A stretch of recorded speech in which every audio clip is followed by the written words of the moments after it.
The next law of indices focuses on when we have a fractional index. As you can see right on the screen here, we have a number a raised to an exponent or an index, which is a fraction, 1 over n. And the rule simply says when you have a fractional index as such, 1 all over n, simply take what? The root, the nth root of a. In simple English, what does this imply? It means for a number like 100 raised to the power of 1 over 2, it means take the square root.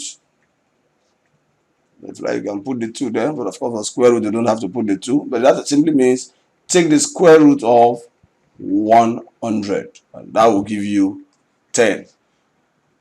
Of course, it also means if this had been 100 raised to the power of 1 over 3, it means what? Take the cube root of 100. So that's what the fractional index stands for. When you have a raised to the power of 1 over n, it simply implies take the nth root of the base a.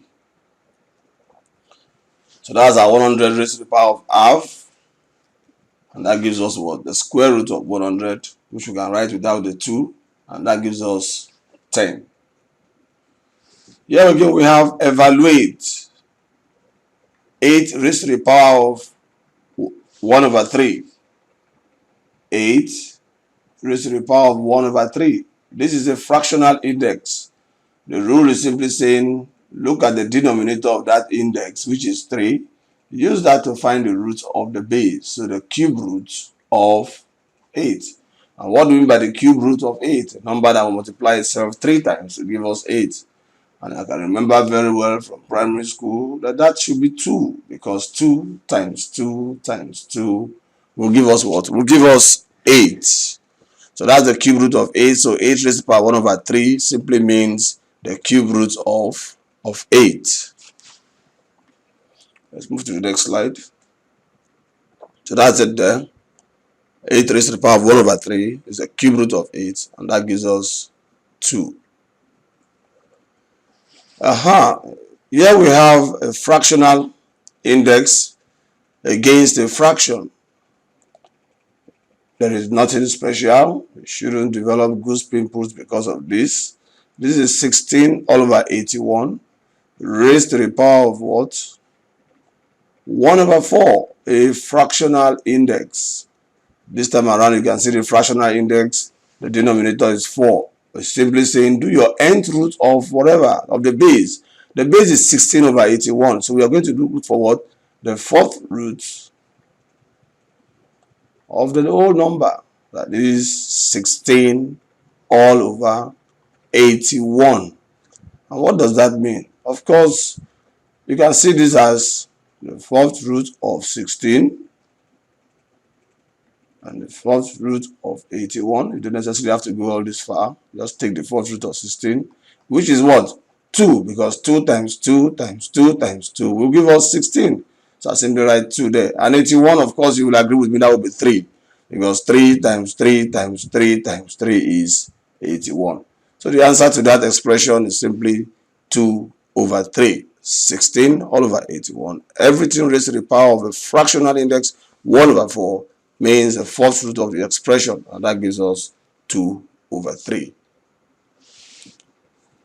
Yeah, that's it in a neater form. Next, we look at multiple indices. Multiple indices. Here you can see that our expression does not have only one index. It has index m and also index n. We're simply told that, if you have a number a raised to some index m, and the whole of it again is raised to some other index n, that this is simply that base a raised to the power of the product of the two indices m times n. But is this true? Let's try and see a test. If I were to have 5 raised to the power of, let's say 2, and everything raised to the power of 3, you will agree with me that this can be written as 5 raised to the power of 2. Since this is raised to the power of 3, it means we should do this 3 times. Times 5 raised to the power of 2 times 5 raised to the power of 2. And following the very first law of indices we studied, where we were told that a raised to the power of m times a raised to the power of n is equal to a raised to the power of m plus n. And I can say this is 5 raised to the power of 2 plus 2 plus 2. And you will agree this is what? 5 raised to the power of 6. But why go through all that trouble? Is this not the same thing as 5 raised to the power of 3 times 2? Which is what the rule is telling us here. That simply multiply the two indices, 2 by 3. So we would have just done 5 raised to the power of 2 times 3, and that would have given us 5 raised to the power of 6. So the rule is therefore a very significant one. Let's see that application here. We are asked to evaluate 5 raised to the power of 3, everything raised to the power of 4. Oh, 5 raised to the power of 3, everything raised to the power of 4. Following the rule, we are simply told to do what? 3 times 4. And that gives us 5 raised to the power of 12. The multiple indices is one rule I love so much. It can help us a lot. Let's see how the multiple indices can be used to simplify or evaluate this expression. Remember that we have treated this question before. This question area, we treated it this way. Let's remember, we said 16 over 81 raised to the power of 1 over 4. We said then that, because this is a fractional index, we apply the rule that says a raised to the power 1 over n is equal to the nth root of a. And we went straight and said that this is the 4th root of what?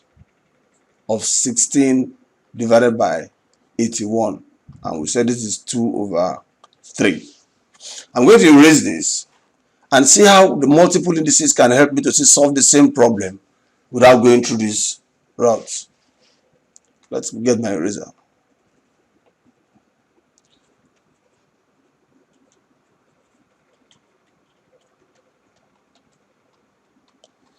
All right. It's taking some time. Be patient. Okay. Now watch this. I'll take my 16 divided by 81, all raised to the power of what? 1 over 4. But when I look at 16 and I look at 81, I see this as numbers that can be expressed to the power of 4. Yes. I say, okay, my 16 is 2 raised to the power of 4. And my 81 is 3 raised to the power of 4. So this is everything, remember, raised to the power of what? 1 over 4. That's my what? Sorry. 16 all over 81. And again I say, if this is 2 raised to the power of 4, and this is 3 raised to the power of 4, then can't I write that as 2 divided by 3 all raised to the power of 4? Yes. This represents my 16 all over 81. But remember, I still have another exponent down there. I say, okay, let me, my pen is, raise this again to what? The power of 1 over 4. What can we see? I have here 2 all over 3, all raised to the power of 4, and everything raised to the power of 1 over 4. I can apply the rule of multiple indices, because now I have 2 indices here, 4 and 1 over 4. And the rule says, just multiply the 2 of them. So I say 2 over 3 raised to the power of 4, that's like my m, times the second index, 1 over 4. And this cancels this. And that gives me 2 all over 3 raised to the power 1. And the answer still comes out as 2 over 3. You may not find it so funny, but it's very, very helpful to know how to apply the multiple index rule. Let's write this in a neater form. So that's it there. Let's go over this once again. 16 over 81 raised to the power of 1 over 4. 16 over 81 is reduced to 2 over 3, all raised to the power of 4. That's it there. And then remember the 1 over 4, everything raised to the power of 1 over 4. And then this appears to be my m, and this is like my n. I apply the rule up there, and then I have 4 times 1 over 4, which gives me 1. And then this comes out as 2 over 3. Just as we had when we used the fractional index rule. That's it for the fractional index and multiple indices. In the next video clip, we'll look at a combination of both the fractional index and multiple indices, and they can help us to carry out some more complex expression.